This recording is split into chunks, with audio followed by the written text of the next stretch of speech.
Well, first and foremost, could you introduce yourself? My name's Sarah Hall and I'm here to speak about the Woods Corner campaign in Tottenham, Seven Sisters. Sarah Hall, I had the pleasure of meeting you a few years back, and you've been campaigning actively since then with regards to the Woods Corner campaign. But for some reason, there's still people that are unaware of your campaign and how important it is to the area of Seven Sisters.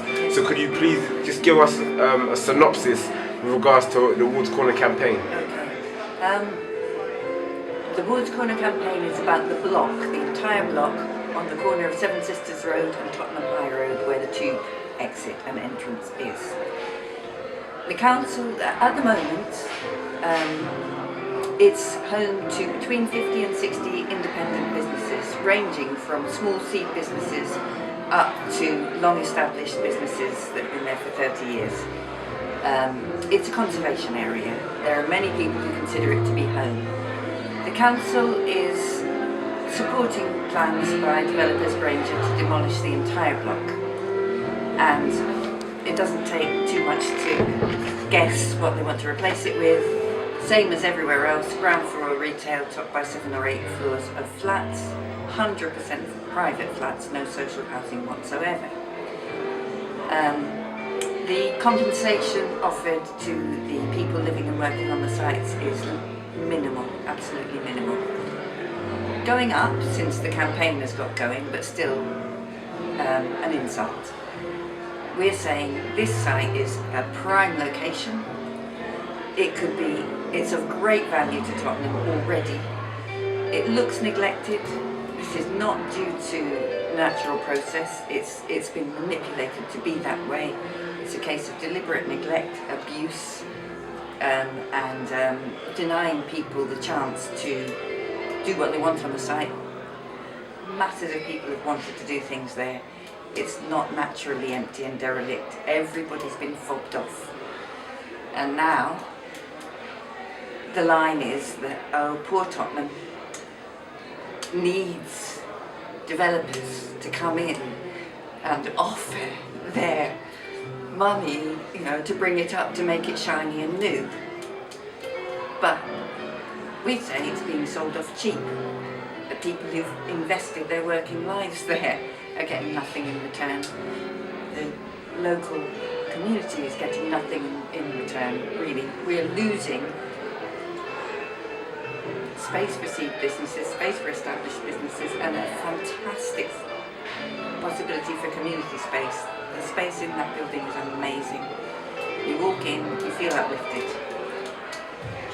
I mean, as you just highlighted, it's such a diverse, many people from various cultural backgrounds use the space as well. Do you feel that what Granger are proposing is a threat to that level of multiculturalism in Haringey, especially multicultural businesses? Because there's not many parts of London where you see businesses from all over the world.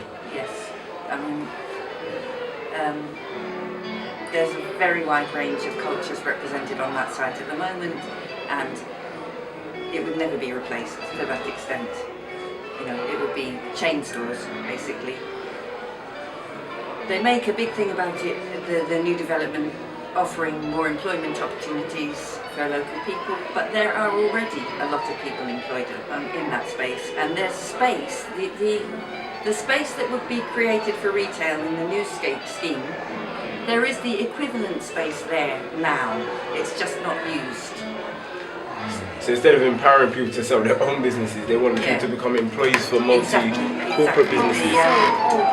The quality of work would change from self-motivated people doing their own thing to just working for the man, change. Finally, how can people hear more about the Woods Corner campaign, and how can people support you guys with regards to the Woods Corner campaign? What do you need the people to do? Let us know. We're looking at court again for we've been to a judicial review which we finally won years ago, but the developers just come back and they've reapplied and they've got their permission again after we won before. So we're looking at going back to court, and if the court case is allowed, we will need £26,000. Legal aid isn't what it used to be. And so we want people to support financially and to You can go to our website and find out details about how to do that. Yeah, we want people to speak up on our behalf in the local press and in national press, and we want people to connect it with everything else that's going on in Tottenham, because we do see it as a matter of community space that's being lost to developers, and we want to link up with all the other local campaigns about that. Yeah, with Lord Morrison Hall, it's about the same issue, which is basically disdain for local people and for anything that we do for ourselves, and the feeling that they can just smudge us out without anybody objecting, or and so it's the same issue and equally as important.